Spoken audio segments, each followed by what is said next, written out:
Mesmo nas escolas especiais não tava todo mundo. Uma grande parte das pessoas ficava em casa. Trancadas. Não ia para, não necessariamente trancadas, no sentido mais pejorativo, mas a pessoa dizia, não, ele não é para a escola. Né? Então, por exemplo, quando eu converso com muitas pessoas da comunidade, muitas pessoas falam, não, eu tinha uma tia que sempre ficou em casa. Eu tenho uma não sei quem que sempre ficou em casa. Não ia para a escola porque, digamos assim, achavam que não era educável. Né? E o terceiro, na sua escola tinha, mas não tinha diagnóstico. Então é diferente. Então, por exemplo, na sua escola ou qualquer outra escola, você tinha muito fenômeno do bullying, né? Um bullying muito forte. Grande parte desses indivíduos que sofriam bullying, eles sofriam e eventualmente eles tinham eles tinham o autismo, só que eles não tinham diagnóstico. Tanto que muitos deles agora, se você voltar e conversar com esses que estavam na sua escola, uma grande parte deles teve diagnóstico tardio. Por quê? E esse é o fenômeno do diagnóstico tardio desses casos mais sutis, né? Por quê? Porque na época não tinha acesso ao diagnóstico, porque você tinha um médico só na capital que tinha, de fato, uma qualificação para dar o diagnóstico, as pessoas não tinham dinheiro, não tinham acesso, não tinha nada. E a própria classificação era um pouco diferente. Hoje, a classificação ela é mais abrangente, ela pega casos mais sutis, por causa da descrição. Então, existem alguns fenômenos que criam essa percepção na gente. Se eu juntar esses 3 fenômenos que eu acabei de te falar, eles muito provavelmente vão dar um número parecido na escola que você tinha com a escola do seu filho. Talvez não o mesmo. Por quê? Porque tem alguns fenômenos que talvez, a gente não tem certeza, aumentem de fato a quantidade de pessoas autistas. Eu vou te falar de 2 fenômenos. O primeiro é a idade dos pais, do homem.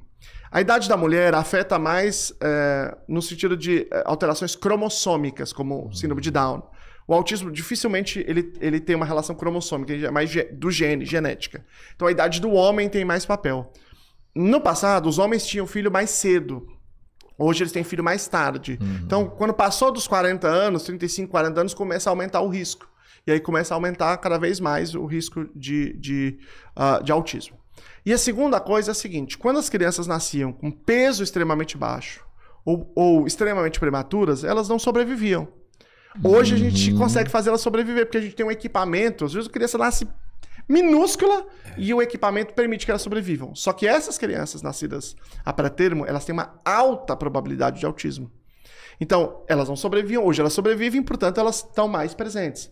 Então, a gente tem esses 2 fatores, que são fatores, digamos assim, que podem ter aumentado a quantidade, de fato, de pessoas autistas. Tem um número para essa probabilidade? Não. De criança prematura? Não. Tem, eu não sei te dizer, de citar de cor, mas tem alguns... É que eles são meio contraditórios. Eles encontram números diferentes, depende da corte que eles pegam.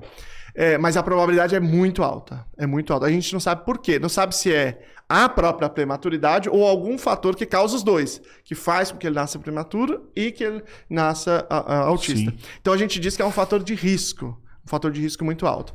Agora, em relação à quantidade total, aos fatores ambientais, a gente não tem nenhum fator que a gente saiba com certeza desses fatores em geral. Tem 3 fatores, por exemplo, alimentação, nada disso.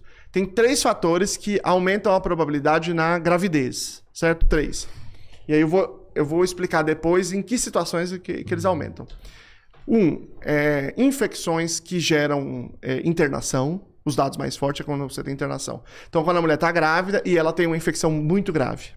Por isso que talvez a pandemia aumente um pouquinho a quantidade, porque muitas mulheres tiveram infecção grave. Segundo, é o consumo de um remédio chamado ácido valproico, que é um anticonvulsivante. É Depaquene, Depakote.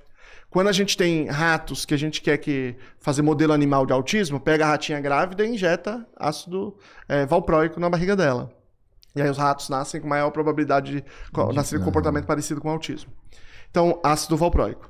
E a terceira é o consumo de maconha na gravidez. Então nós tivemos 2 grandes pesquisas, uma no Canadá, em Ottawa, uma corte bem grande, e agora uma em New South Wales, na Austrália, que demonstrou essa relação, né? Quando a mulher consome. Agora, o que é importante? Porque quando eu tô terminando de falar isso, já tem um monte de gente dizendo em casa, mentira, eu não consumi nada, não fumei nada, e você tá me dizendo que tá mentira. Essa pesquisa é falsa. Não é isso, é assim, ó. A força, a influência no autismo é assim. Cerca de 81% da influência é genética herdada, é dos genes que vêm dos pais. 18% genética não herdada, que são mutações da própria criança. E aí a idade do pai é o que mais influencia nisso, né? E cerca de 0,4% a 1,2% desses fatores que eu acabei de falar. São fatores gestacionais. Quer dizer o seguinte, que se você tiver a base genética toda, você pode não fazer nada que ele vai nascer autista. Que é a maioria das vezes. A grande maioria das vezes. Se você não tiver a base genética, você pode ter infecção, fumando maconha, tomando ácido valproico, que não vai ter autismo. Porque eles não têm essa influência toda. Agora, se você tiver uma base genética limítrofe, bem no limite, e uma dessas 3 coisas acontecer, ele pode contribuir para aparecer.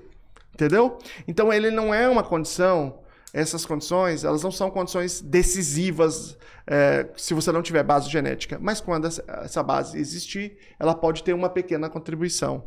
Isso é o que a gente sabe.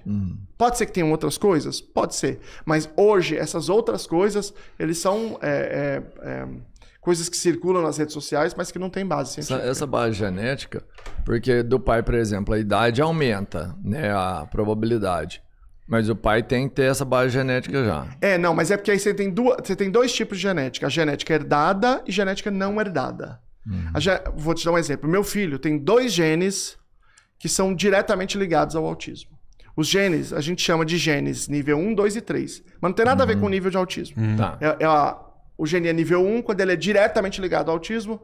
Nível 2, quando ele é ligado em uma pesquisa só, e nível 3, quando ele tem uma sugestão, mas a gente não tem certeza. A gente já tem mapeado esses genes já. Já, tem muitos, né? E cada dia aparece mais, né?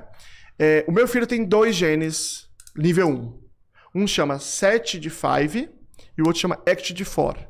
O SETD5 não veio de mim, o ACTD4 veio.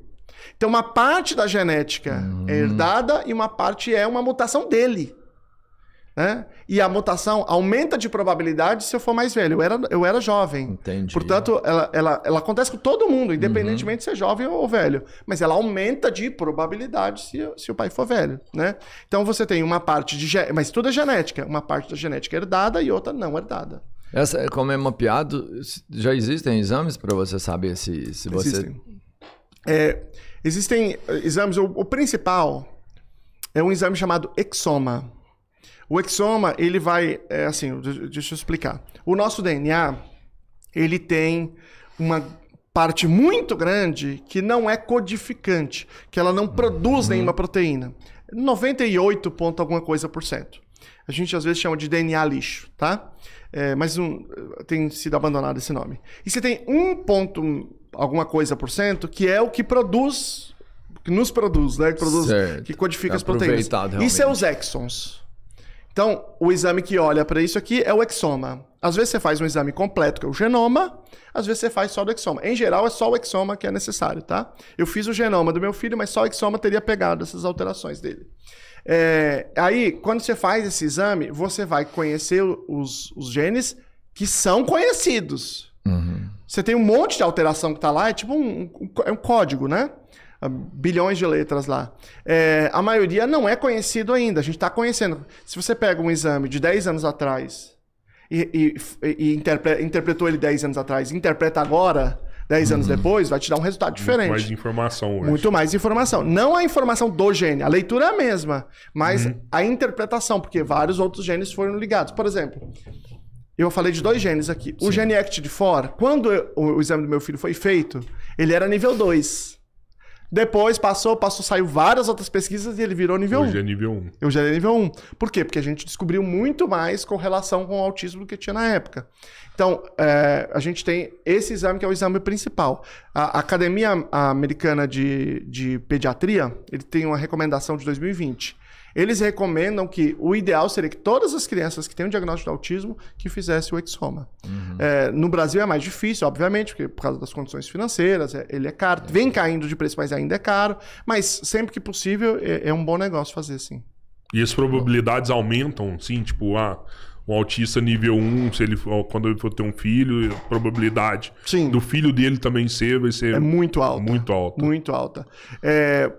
Claro que conforme você tem nível 2 e o nível 3, a probabilidade de você achar o processo genético é maior. Quanto maior o nível, mais fácil, mais provável você identificar a base genética.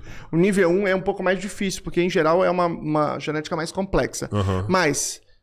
Mas, ao contrário, nível 2 e nível 3 é mais improvável de ter filhos, por conta da autonomia, dificuldade de linguagem e tal. Então, os indivíduos com nível 1 é que tem mais probabilidade de terem filhos. E a probabilidade é muito alta de ter assim, filhos autistas, né? Tem uma pesquisa que eu publiquei junto com o pessoal da Universidade Federal de Itajubá, que a gente fez cálculo de várias probabilidades, sobrinho, primo, um monte assim, que o primeiro autor era o Emerson. E, assim... Claro que faltam dados, a gente precisa ter... Quanto mais dados a gente tiver, mais acurado vai ser. Mas os dados são de probabilidade de ter autismo é muito alto. Mas com essas intervenções cada vez mais evoluindo, mais estudos e melhorando elas, você não acredita que nível 2 pode ter uma condição de vida melhor a ponto de realmente chegar a ter filhos, ter família, esse tipo de coisa? Pode. Esses níveis, eles são voláteis, né? Você pode estar no nível 2, depois passar para o nível 1. Isso pode acontecer, né? O nível 3, passa para o nível 2, pode acontecer. Mas é mais improvável, né? Se você está no nível 1, a quantidade de percentual de pessoas que têm filhos é maior. E tem um outro fenômeno também, que muitas pessoas autistas acabam decidindo não ter filho, porque sabe dessa probabilidade. Eu acho assim, cada um, a decisão que o indivíduo tomar, a gente respeita e cada um sabe de si. E eu vejo muito essa postura. Já vi muitas pessoas, por exemplo, na internet, que produzem conteúdo, falar: eu decidi não ter, né? Mas esse percentual é bastante alto, né? E os dados que a gente tem, eles não são muito distribuídos por nível 1, 2 e 3. Eu é que estou dizendo que é mais provável que nível 1 tenha filho. Mas não existem esses dados, porque os instrumentos para eu dizer se alguém é nível 1 ou 2, por exemplo, eles são muito ruins. Por isso que o CID não tem mais essa classificação. Porque você entra na internet, por exemplo, e aí você tem uma pessoa que diz assim: olha, eu gostei muito desse seu vídeo, esse comentário é muito... Blá, blá, blá, blá, blá. Aí ele escreve assim, aí diz assim: eu, por exemplo, sou autista nível 2. Alguém, provavelmente... diz que ele é nível 2. Dentro da minha percepção, jamais. Ele é nível 1 sem dúvida nenhuma. Nível 1. Sem dúvida nenhuma. Na minha percepção. Mas o que eu quero dizer é assim, não dá para afirmar que a minha percepção é que está correta e quem deu o diagnóstico para ele nível 2 está errado. Por quê? Porque o critério é muito elástico. Né? Então, eu particularmente não gosto dessa divisão e na pesquisa científica é muito difícil fazer essa divisão. Mas me parece que é um estudo tão novo que tem muito diagnóstico errado.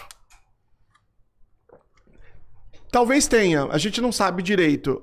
Mas o que a gente mais conhece de diagnóstico errado é o contrário, é do indivíduo não ter o diagnóstico de autismo e ter o diagnóstico de outras condições psiquiátricas. Então, por exemplo, porque a gente faz o diagnóstico tardio, né? Você tem muita gente que tem diagnóstico de borderline, às vezes TDAH somente, de depressão. Não quer dizer necessariamente que esse outro diagnóstico ele é errado. Porque o indivíduo pode ter autismo e depressão, autismo e TDAH. Mas muitas vezes ele não recebe o de autismo. Eu não sei